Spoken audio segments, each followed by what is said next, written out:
Graças, paz, irmãos. Vamos abrir a palavra do Senhor em Efésios, capítulo 5, versículo 15 e 16. Muito bem, a palavra de Deus diz aqui em Efésios, capítulo 5, versículo 15 e 16. Portanto, vede prudentemente como andais, não como nécios, e sim como sábios, remindo o tempo, porque os dias são maus. Agora a igreja comigo. Portanto, vede prudentemente como andais, não como nécios, e sim como sábios, remindo o tempo, porque os dias são maus.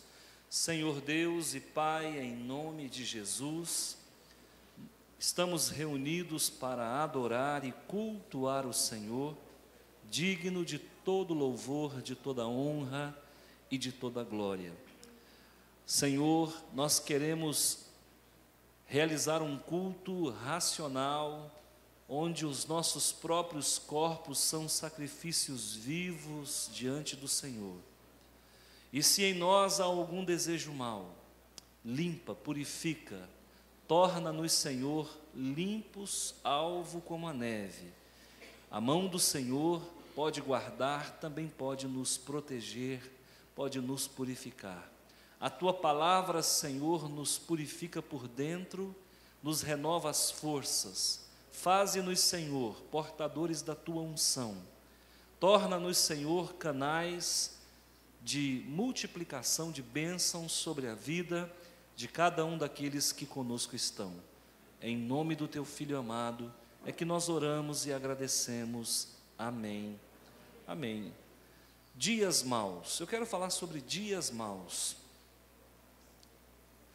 Nós estamos vivendo o único momento da história onde se avizinha de uma terceira guerra mundial. Há dias atrás, o sumo pontífice, Papa Francisco, deu uma declaração polêmica, dizendo que o mundo já vive a terceira guerra mundial. Deixa eu trazer à luz do teu conhecimento.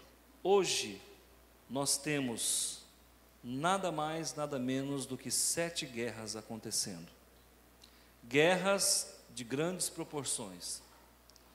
Também nós estamos com 31 conflitos violentos acontecendo em todo o mundo. E rumores de guerra às dezenas. Então nós estamos vivendo rumores de guerra, nós estamos vivendo conflitos violentos, e nós estamos com 7 guerras espalhadas pelo mundo inteiro. Fora aqueles casos de guerrilhas que acontecem, que muitas vezes não são citados porque são sazonais, esporádicos. Mas o que me preocupa em tudo isso? Me preocupa é que o ser humano, a gente se adapta muito fácil, tanto às situações boas como às situações ruins. Não vejo mais as pessoas se assustando com as mortes. Eu não vejo mais as pessoas se condoendo com a miséria humana. O amor realmente se esfriou. O que nós estamos vendo hoje é o cumprimento do que está escrito na palavra de Deus, que no final dos tempos o amor se esfriaria. Não tem mais aquele amor, não tem mais aquele cuidado fraternal, não há respeito à criança, não há respeito ao idoso, não há respeito ao sacerdote. As instituições estão desacreditadas. Você fala de uma instituição governamental, as pessoas não creem mais nela. Você fala de uma instituição religiosa, não se sabe mais quem está falando a verdade. Enfim, nós estamos vivendo um descrédito total, um momento de rara confusão, E o que eu percebo? Ainda assim, as pessoas não se aperceberam de que esses dias maus que nós estamos vivendo é um prenúncio da volta de Jesus. Jesus voltaria, disse ele, quando o mundo não esperasse mais a sua volta. Ele disse que voltaria em tempos de tremenda aflição, como nunca houve. Ele disse que voltaria quando já não existisse mais condições de vida sobre a face da terra em função de tamanha maldade. Se você procurar na internet, você vai encontrar cenas de execuções a centenas de milhares. Hoje é pouco raro você encontrar alguém que não tenha um vídeo de alguém sendo decapitado no celular, de alguém sendo agredido até a morte numa penitenciária, de alguém ou algumas pessoas sendo executadas por grupos radicais, por um cristão sendo amordaçado e linchado em praça pública. Queridos irmãos, isso tudo tem se tornado comum nos nossos dias. Não há mais aquele sentimento de indignação, de misericórdia, de compaixão. Por quê? Porque os dias são maus. Hoje, se eu disser para você que está nesse exato momento acontecendo em algum lugar do mundo um tsunami, você vai dizer assim: ah, mas eu me lembro daquele que teve 350 mil pessoas mortas. Então, se eu disser que nesse morreu 50 mil, você vai falar: não, mas eu me lembro de um que morreu 350. Parece que nós nos acostumamos com as coisas ruins. Você pode observar que hoje as barbáries, elas já não são primeira página no jornal. O povo já não quer mais ver isso, já está acostumado. Então aqueles casos de homicídio, aqueles casos assim de grande repercussão e de crimes hediondos, já ficaram para a segunda página, para a terceira página, já não chama tanto a atenção das pessoas. Nós temos 24 horas por dia para viver, todo dia. A cada novo dia, o Senhor nos oferece 24 horas de oportunidades novas. Cada dia, você vai ter 1440 minutos. Cada dia, você vai ter 84.600 segundos. Tudo isso o Senhor nos proporciona para que nós possamos ser melhor a cada dia. A cada noite, a cada findar de tarde, você vai observar que o céu está, assim, não nublado, mas ele está amarelado. No pôr do sol, você vai perceber que o horizonte está amarelado e você fique sabendo que aquilo ali é poeira. Quando chega no dia seguinte, quando o sol nasce, a poeira decantou e o sol está novamente com luz branca. É como se Deus dissesse: olha, o dia de ontem se foi, eis que te dou um novo dia. Recomeça. Agora, eu quero, irmãos, trabalhar com vocês no sentido de que vocês se reinventem a cada dia, que vocês superem a si mesmo a cada dia, a cada momento. Nós não podemos, irmãos, viver como se nós não tivéssemos que mudar, ou como se nós não tivéssemos que melhorar a nossa performance, seja espiritual, seja matrimonial. Enfim, hoje nós percebemos as pessoas correndo para as academias. Ótimo, muito bom, irmãos. Eu acho que quem pode fazer isso, pois que faça. Agora, não é só o físico que requer cuidado. Nós estamos num hospital todo dia. Eu considero a igreja, o culto público, um ambulatório, onde nós encontramos pessoas aqui doentes. Nós temos aqui pessoas que estão melhores do que as outras. E nesse hospital, os médicos somos nós mesmos. Somos uns cuidando dos outros. Então, nós que estamos melhor um pouquinho, vamos dar assistência para aquele que não está tão bem. E uma das coisas que eu quero enfatizar é a importância de nós melhorarmos a nossa espiritualidade. Não dá para sair para a vida, irmãos, de qualquer jeito, de peito aberto. Eu não posso enfrentar a sexta-feira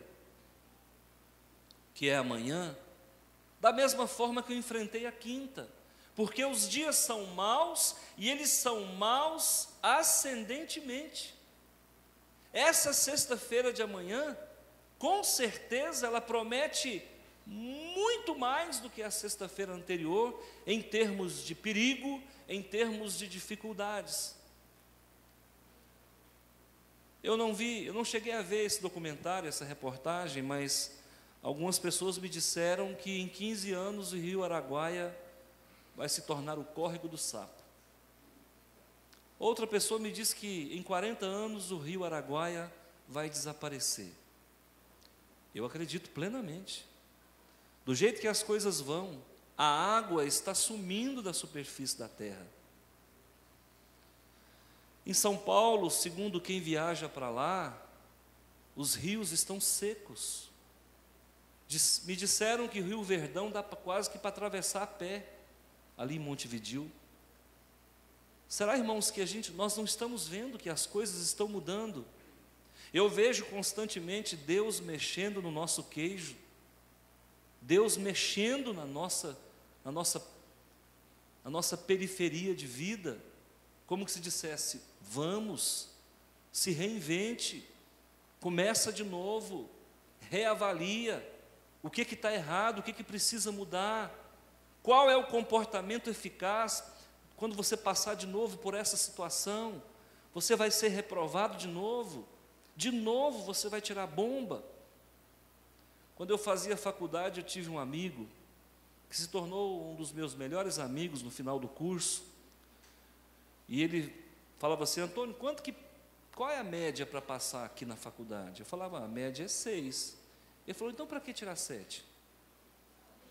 E essa era a filosofia dele. Ele estudava para tirar 6. Eu falei: mas meu amigo, mas é muito arriscado andar em cima da faixa. Não, mas para que eu tenho que morrer de estudar se com 6 eu passo? Mas essa não deve ser a nossa postura. Porque se alguém pedir o seu histórico, vai olhar que você é um aluno mediano. E vai olhar o histórico do outro, vai ver que ele era um aluno nota 10. Só se a pessoa for tapado para não contratar o nota 10. Na vida espiritual, da mesma forma. Eu vejo Deus olhando para as igrejas, e sinceramente, nós já passamos por isso. Eu sei que Deus olha e fala assim: qual dessas igrejas eu posso contar com ela para desenvolver tal projeto lá na cidade de Rio Verde? Quando nós começamos aqui, há muito tempo atrás, estávamos na outra igreja. Eu me lembro que num dia em oração, o pai me mostrou uma cena muito ruim, e eu orava 5 horas da tarde, e eu vi uma entidade, um demônio dentro de um carro amarelo. Ele estava, como se eu estivesse atrás do veículo, e eu olhava e via aquele demônio dentro daquele veículo. Num determinado instante, o demônio vira para trás, sorri para mim com um sorriso sarcástico e volta a virar para frente de novo. E eu falei: Senhor, qual é o significado desta revelação? Claramente o Senhor me revelou. Ele disse: durante 90 dias, muitas vidas serão ceifadas na cidade de Rio Verde, vitimadas por acidente de trânsito. Descerá sobre essa cidade uma legião de demônios que atua na mente daquelas pessoas que estão dirigindo, causando um hiato de memória, e essas pessoas então se envolvem em acidente por 1 segundo de dispersão. Essa foi a revelação que Deus me deu. Aí nós começamos a observar que os acidentes, eles chegavam a ser 3 mortes por dia de acidente. E se passaram muitos dias. Quando foi um dia, hoje é pastor, o pastor Robério falou assim: Pastor Antônio, quem é que vai tocar hoje à noite? Eu falei: o Senildo. Ele disse: mas o Senildo não veio na escola bíblica, como é que nós vamos fazer? Eu falei: não, vamos buscar ele. Nós subimos na minha moto, e numa das curvas para chegar na casa desse irmão, eu não sei o que eu fiz. Eu fiz uma manobra que eu jamais faria em sã consciência. E quando eu me vi, eu estava debaixo de um saveiro. Também não sei como que eu consegui sair dele, mas com certeza arrancou tinta. E nós chegamos lá. Quando foi no meu momento de oração de novo, o Senhor falou para mim assim: você viu o que é o lapso de memória? É assim que eles trabalham. Por um segundo, ele tira a sua atenção, e quando você pensa que não, você está envolvido em um acidente. Aí naquele dia eu vi que era sério. Chamei a igreja, fazia 40 dias mais ou menos, que esses acidentes estavam acontecendo. E eu falei para a igreja: Deus está contando com essa igreja e nós não vamos ficar de braços cruzados. Se Ele revelou para essa igreja, é essa igreja que vai se levantar e vai repreender e expulsar essa legião de assassinos espirituais. Esses demônios vão ter que se retirar, porque a cidade de Rio Verde é do Senhor Jesus. Quem lembra disso? E aí nós bradamos. E sabe o que aconteceu? Com 45 dias, exatamente, cessaram-se as mortes. Eu lamento que eu tenha ficado 45 dias parado. E de lá para cá, nunca mais aconteceu acidentes dessa forma. A igreja foi utilizada. Irmãos, nós estamos vivendo em dias maus. Da mesma forma que Deus fica olhando para as igrejas e vendo com qual que Ele pode contar, eu pergunto para você: com que crente Ele pode contar nessa igreja? Você está pronto para, em condições de? Será que se o Senhor precisar de você para levantar um clamor eficaz em favor de A, de B, da situação XY, você está pronto? O que nós temos feito aqui ao longo desses anos é instrumentalizado você com conhecimento bíblico, com espiritualidade, com capacidade de discernimento. Então ponha a mão na massa. Vamos juntos, porque essa obra ninguém detém. Essa obra é do Espírito Santo. Nem Satã, nem o mundo todo jamais pode impedir que essa obra continue. Então, queridos irmãos, nos últimos dias que nós estamos vivendo, aqui no livro de Efésios, ele nos dá uma orientação segura. E eu quero meditar com você sobre isso. Primeiramente, lá no versículo 15, diz o seguinte: portanto, vede prudentemente como andais. Posso estabelecer um ponto para essa pregação? Ande com prudência. Estou fazendo um sermão textual. Ande com prudência. A partir de hoje, comece a caminhar com cuidado, pisando em ovos. Preste atenção, crente, irmão. Tome cuidado. A partir de hoje, vigie a boca, porque a gente se torna escravo do que fala. A partir de hoje, vigia mais os pensamentos, porque muitos estão aprisionados em calabouços de pensamentos. A partir de hoje, santifica os teus ouvidos, não dê ouvido a qualquer coisa, toma cuidado com o seu proceder, com o seu agir, olha com quem você tem feito amizade, olha com que você tem se conectado, preste atenção nas circunstâncias que estão ao teu redor. Pode se levantar falsos cristos e falsos profetas, inclusive no nosso próprio meio. Nós precisamos estar atentos, momentos são momentos de decisão. É o vestibular para a medicina e você está nele. E nesse vestibular é 200 por vaga. E você vai concorrer com você mesmo. Então nós precisamos prestar atenção que a porta da graça está se fechando e não cabe nós aventurarmos e colocar em jogo a nossa eternidade. É preciso ter olhos críticos, é preciso tomar cuidado, é preciso estar ao lado, é preciso estar centrado na palavra, numa igreja sadia, num coração sábio. Então, eu preciso que você, a partir de hoje, caminhe com cuidado. Nós estamos andando em campo minado. Queridos irmãos, deixa eu falar uma verdade para vocês. Não são todas as igrejas que o Senhor pode contar. Isso foi Ele quem me revelou e não foi hoje. Naquela época o Senhor me disse, olha, eu olhei para baixo e eu encontrei essa igreja. E foi essa igreja que eu comissionei para barrar essa legião que está sobre a cidade de Rio Verde. Se você acha que o que eu estou falando não é verdade, pergunte a qualquer enfermeiro de UTI. Ele vai te responder o que eu vou te dizer agora. Existem épocas que as pessoas morrem de infarto em Rio Verde. Existem épocas que as pessoas morrem de suicídio em Rio Verde. Existem épocas que as pessoas morrem de acidentes. Por quê? Porque existem legiões que comandam certos modelos de morte.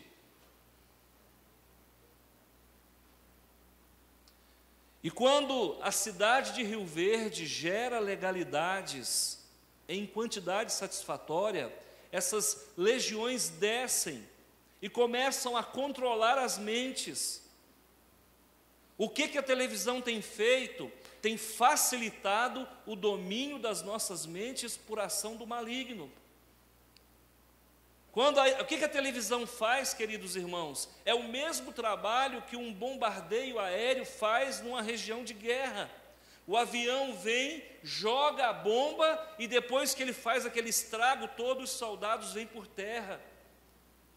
A mídia tem feito a mesma coisa. Ela vem no ar, através do sinal da propagação dos sinais de som e de imagem, atinge a mente das pessoas, fazem um monte de desconstrução, depois o inimigo vem por terra e vai minando a mente das pessoas, levando pessoas ao suicídio, levando pessoas a uma série de situações até de morte. Certa vez eu orava e eu vi um lugar muito escuro, e nesse lugar muito escuro existiam muitas igrejas, e eu sabia que eram igrejas porque em cima de cada uma tinha uma cruzinha. Eu pensei, ou é igreja ou é cemitério. Mas ali o Senhor me confirmou, são igrejas. E cada igreja dessa tinha uma luz acesa nela. E eu percebendo, e eu olhando, eu percebi que essas luzes algumas começaram a se apagar. E somente algumas permaneciam com a luz acesa. Ao findar desse processo, desse quadro revelatório, eu percebi que poucas igrejas permaneceram com a luz acesa. E aí, então, quando isso acontece, eu peço a Deus discernimento. Senhor, me dá o espírito de sabedoria. Me mostra o que significa isso. Claramente o Senhor disse para mim, o papel do maligno é apagar as igrejas. Ele vai apagando as igrejas. Ele vai apaga uma, ele vem e apaga outra, como se fosse vela de bolo de aniversário. E vai apagando, só poucas resistem. E só contra essas as portas do inferno não prevalecem. Aí eu falei, Senhor, mas qual é o critério que Ele usa para apagar uma igreja? O Senhor disse, ferireis o pastor e as ovelhas ficarão dispersas. O dia que o inimigo conseguir atingir o seu pastor, você está perdido. O dia que o inimigo conseguir derrubar o seu líder espiritual, o rebanho está perdido. Porque o líder espiritual, enquanto ele estiver focado no Senhor Jesus, o rebanho está focado no Senhor Jesus. O dia que o líder espiritual perder o foco, todo o rebanho se precipita. Porque ovelha, queridos irmãos, ovelha é o bichinho mais bobo do mundo. Ovelha se enrosca em carrapicho. Ovelha tem uma facilidade, irmãos, para pular do aprisco. Ovelha tem uma facilidade para acreditar. Às vezes o lobinho aparece e a ovelha está toda sererepe.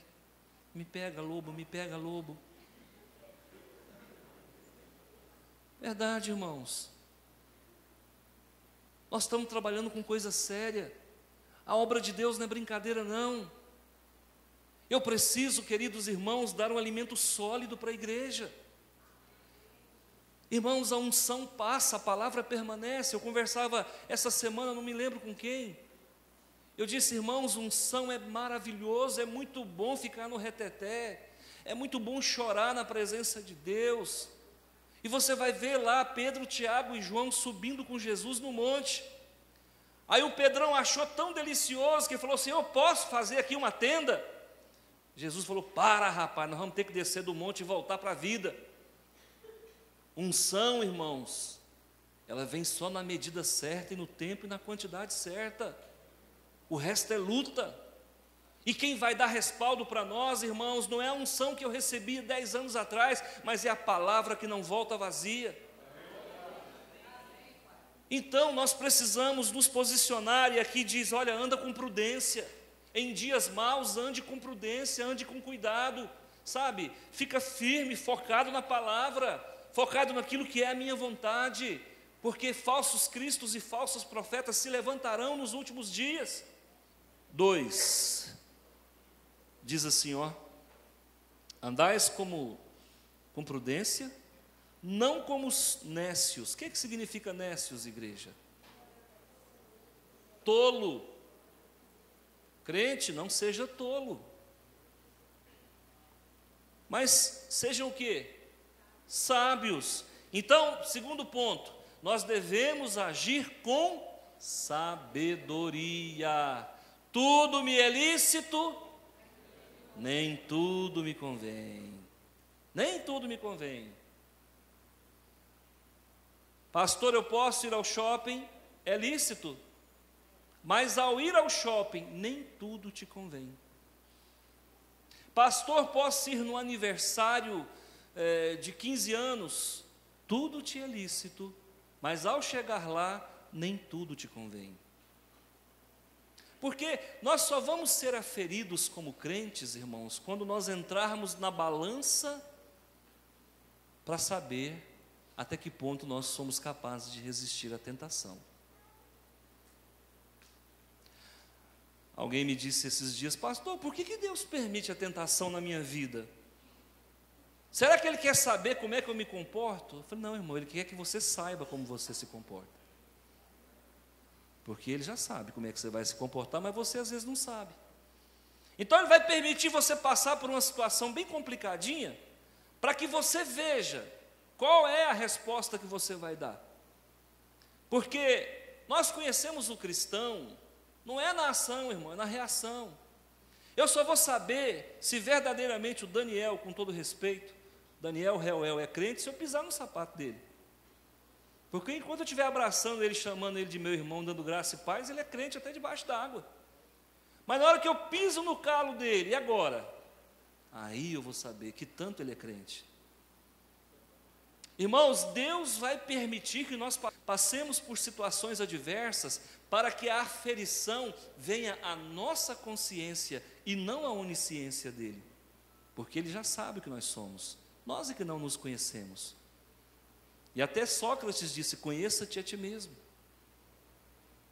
Às vezes nós somos uma caixa preta para nós mesmos. Você é algo que está em papel de presente para você mesmo. Você fala: uau, não sabia que eu tinha capacidade de fazer isso. Então, haja com sabedoria. O que é sabedoria, pastor? Sabedoria é o teu conhecimento em ação. Toda vez que eu emito uma resposta satisfatória para Deus, eu estou agindo com sabedoria. É por isso que eu digo, o crente deve conversar pouco. No meu tempo tinha um ditado que dizia: quem conversa demais, bom dia a cavalo. Está na Bíblia? Mas podia estar. Tem um outro ditado que diz: o afobado come cru e passa mal. Então nós precisamos agir com sabedoria. Jesus no meu lugar faria o quê?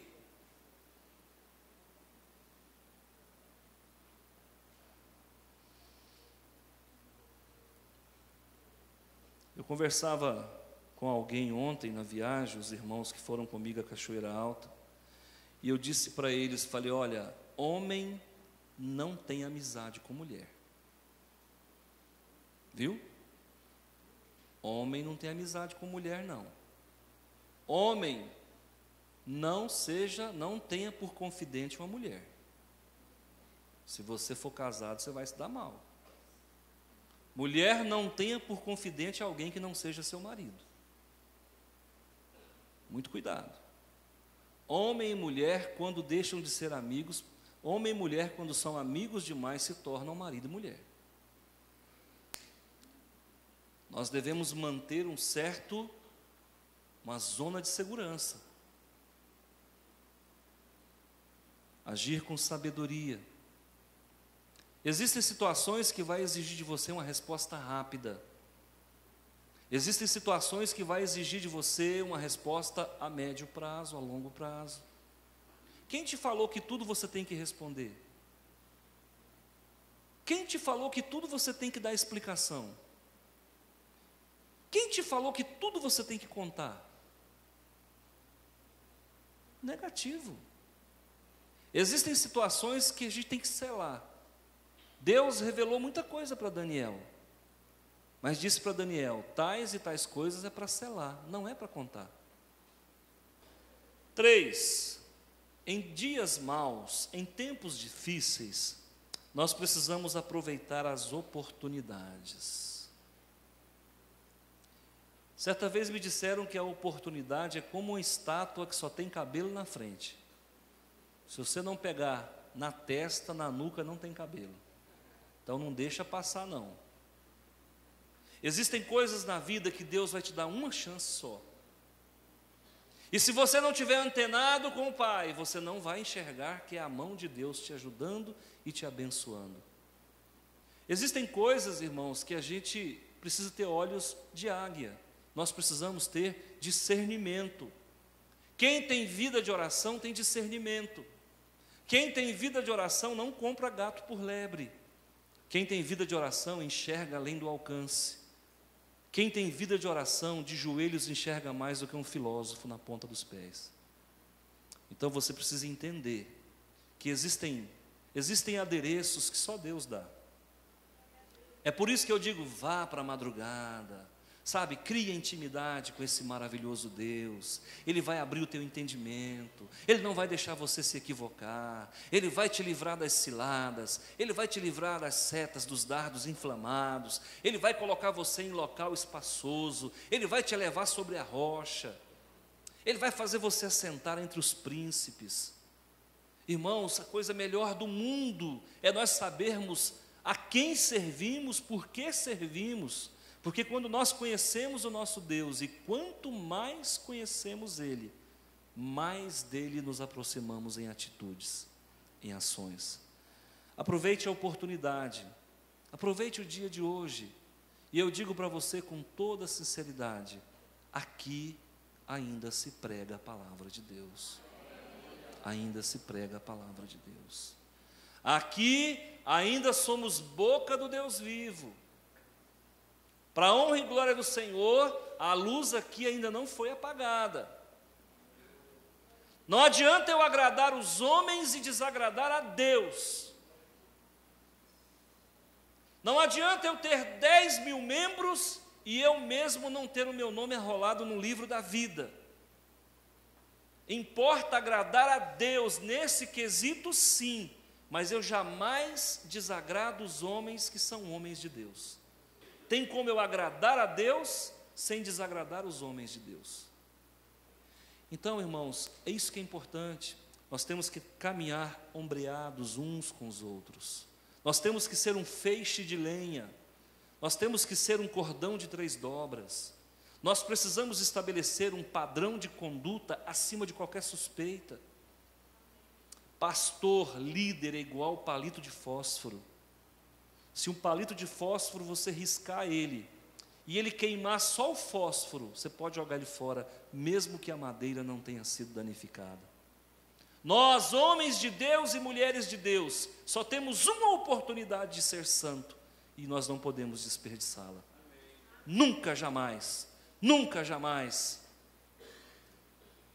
Vamos desagradar? Vamos, porque Jesus desagradou. Vamos ter que falar duro? Vamos, porque Jesus foi duro.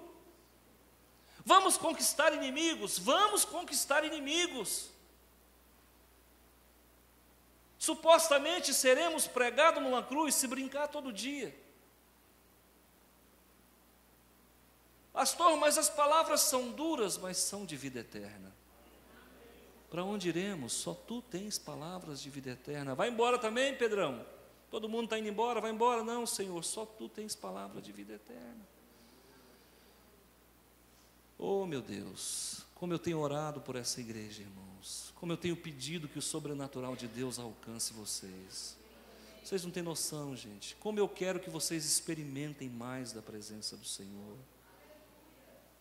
Mas eu faço isso com honestidade, não faço isso com maquiação. Eu não maqueio resultados. Eu não forço para que o reteté aconteça.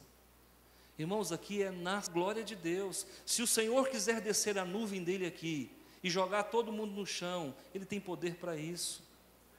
Mas a pergunta é, quando levantarmos do chão, estamos melhores? Nós precisamos entender que o momento agora é momento de vestibular. A porta vai fechar. E depois que a porta fechar, meu amigo, vai ficar aí com a prostituta. E a prostituta é a falsa igreja. É a igreja que deixou as prostituições do paganismo entrar dentro da sua rotina de adoração. E nós, evangélicos cristãos, precisamos tomar cuidado, porque senão nós faremos parte dessa grande Babilônia. Então, irmãos, a mensagem é dura, mas é palavra de vida eterna. Não há maquiagem, não há subterfúgios, não há pano de fundo, não há interesses escusos. Nós estamos aqui pelo nome do Senhor Jesus. E digo mais, queridos irmãos, se eu sair daqui, eu saio com menos do que eu entrei.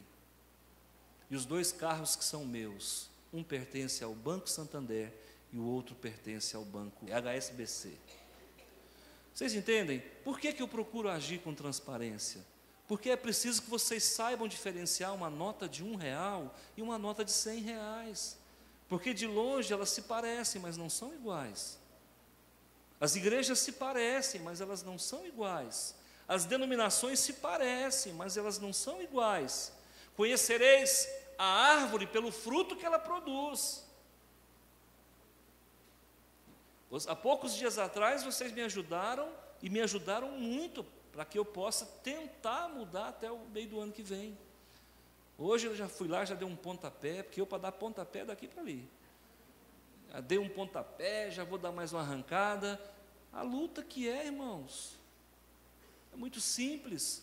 Hoje eu tenho aqui na sede pelo menos 3 ou 4 pastores que andam comigo. Eu poderia dobrar o meu salário. Dentro daquilo que a Convenção Batista permite, eu poderia dobrar o meu salário, mas eu tenho gente que anda comigo, que também precisa crescer, e que também precisa de ajuda de custo. Eu não posso pensar só em mim. Eu continuo para a honra e glória do Senhor, estou abrindo o coração com vocês, com o mesmo salário que eu recebi há 7 anos atrás. Mesmo, só as correções. Aí as pessoas falam, mas por que essa igreja cresce? Eu não sou melhor do que ninguém, eu apenas procuro ser honesto, apenas procuro ser verdadeiro. Porque o que me move, irmãos, não é o vil metal, o que me move é o Deus Todo-Poderoso. Mais importante, irmãos, do que o ter é ser. Eu não vim aqui, irmãos, apenas para embranquejar os cabelos, não, eu vim aqui para ser sal e luz na vida de vocês. E tenho amado a igreja na medida do meu melhor. E tenho procurado ensinar a igreja. Se é algo que eu faço e faço com qualidade, é ensinar. Porque eu acho que eu já nasci professor. E penso que vou morrer professor. Amém? Dias maus requer de nós, primeiro, andar com prudência. Segundo, agir com sabedoria. Terceiro, aproveitar as oportunidades. Como vai a sua vida com Deus? Se Jesus voltar hoje, você está pronto? Você está andando em santidade?